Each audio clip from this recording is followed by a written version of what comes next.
वो सोच रही थी कि उसने ऐसा क्यों किया, जबकि इसके बाद वो लड़की अपने घर आ जाती है। फिर रात के समय अपना मन लगाने के लिए वो दोस्त के साथ समय बिताने लगती है। लेकिन उस लड़की को इस लड़के के साथ मजा नहीं आता, क्योंकि वो किसी और के साथ भी रिलेशनशिप में रह चुकी थी। फिर अगले दिन वो लड़की बुक शॉप पर जाती है। तभी उसे उस लड़के की फोटो दिखाई देती है। वो लड़की बुक खोलकर पढ़ती है तो देखती है उस लड़के ने माउंट एवरेस्ट पर चढ़ाई करते समय बहुत लोगों की जान बचाई थी। अब ये सब जानकर लड़की उस लड़के के ऊपर और भी ज्यादा फिदा हो जाती है और फिर उस लड़के से मिलने के लिए उसके घर चली जाती है, जहां लड़का उस लड़की को फिर से अपने करीब करता है। फिर वो लड़की बहुत खुश होती है और ये सब होने के बाद वो लड़की माउंटेन पर होने वाले घटना के बारे में पूछती है।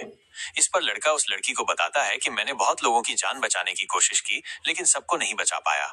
लड़का ये भी बताता है कि उस घटना में उसकी गर्लफ्रेंड को इमोशनल देखकर वो लड़की उसे समझाती है। भाग 3, दिल के दो टुकड़े। फिर लड़की जब घर वापस लौट रही थी तब उसके पहले बॉयफ्रेंड का फोन आता है।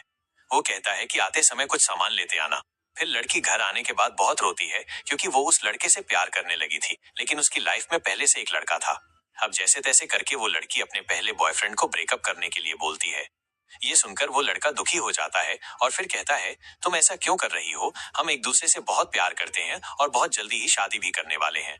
लेकिन वो लड़की बोलती है, अब मैं किसी और से प्यार करने लगी हूँ, मैं तुम्हारे साथ इस तरह नहीं रह सकती। इस बात को लेकर उन दोनों में लड़ाई हो जाती है। फिर लड़की लड़के से ब्रेकअप करके अपने बॉयफ्रेंड के घर से निकलकर वो दूसरे लड़के के घर चली जाती है, जहाँ एक लड़की उस लड़के के घर का गेट खोलती है। ये देखकर उस लड़की को लगता है ये उस लड़की की गर्लफ्रेंड होगी। फिर लड़की को बताती है, मैं उस लड़के की बहन हूँ और ये घर मेरा ही है। मैं कुछ दिनों के लिए बाहर गई थी, इसलिए मेरा भाई यहीं पर था। फिर वो लड़की उस लड़के के बारे में पूछती है तो वो लड़की अपने भाई के घर का एड्रेस दे देती है। फिर वो लड़की उसके घर जाती है, लेकिन वो लड़का घर पर नहीं होता।